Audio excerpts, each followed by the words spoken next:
In a small remote village, there stood a giant mountain called Zerun Peak.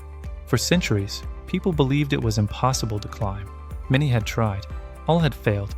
The mountain became a symbol of fear, a reminder that some dreams are simply not meant for humans. But then came a boy, a quiet boy named Hamza, who saw the mountain not as a threat, but as a calling. Hamza was not rich. He didn't have trainers, gear, or even proper shoes. People looked at him and saw a simple boy, but inside him lived a storm of dreams he refused to let die. Every morning, Hamza would sit on a small hill, staring at the giant peak. People laughed at him. "Hamza, that mountain has defeated everyone. You are too small, too weak, too ordinary. Even the strongest men failed. Don't embarrass yourself." Hamza never argued. He simply smiled, because inside, he knew. Ordinary people become extraordinary when they don't listen to ordinary minds. At 17, Hamza decided the time had come. He packed a small bag, a loaf of bread, a bottle of water, and the courage of a lion. As he took his first steps up the mountain, it felt magical. He whispered, "Zerun Peak, today I climb you." But within a few hours, reality hit. The path was steep. Cold winds slapped his face. His legs shook, his feet bled, and the higher he went, the more hopeless it felt.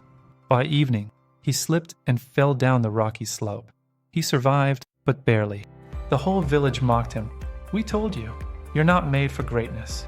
Be like the rest of us. Accept your limits." Hamza didn't reply. He simply healed, silently preparing for his next attempt. For 3 years, Hamza climbed the mountain again and again. Every attempt ended in failure. Sometimes he collapsed from exhaustion. Sometimes frostbite forced him back. Sometimes storms nearly killed him. But each time, he came back stronger. He studied the mountain, mapped every dangerous stone, every bend, every wild animal's area. He trained his body, strengthened his legs, improved his breathing. The villagers changed from mockery to confusion and then to respect.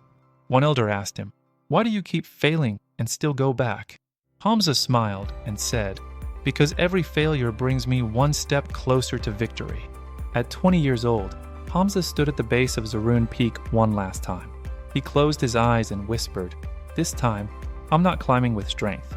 I'm climbing with belief." The climb was brutal. Hours felt like days. Winds roared. His body screamed in pain. But Hamza didn't stop. Every step hurt. Every step was a battle. But he kept climbing. His mind repeated only one sentence. "If the mountain was impossible, it wouldn't be calling me." At dawn, he reached the final ledge, a place nobody had ever touched. He placed his trembling hands on the top rock and pulled himself up. For the first time in history, Hamza stood on the summit of Zerun Peak. The world below him looked tiny. The clouds passed under his feet. He cried, not from pain, but from the overwhelming feeling of victory. When Hamza entered the village, everyone was silent. People who once mocked him now had tears in their eyes. A child asked him, "Hamza Bai, how did you do it?" He bent down and said softly, "The mountain was never my enemy. My only enemy was the voice inside that said I couldn't do it. And once I defeated that voice, the mountain moved aside." This is not a story about a mountain. It's about your mountain, your dreams, your challenges, your battles no one else understands. Remember, people will doubt you. Luck may not support you.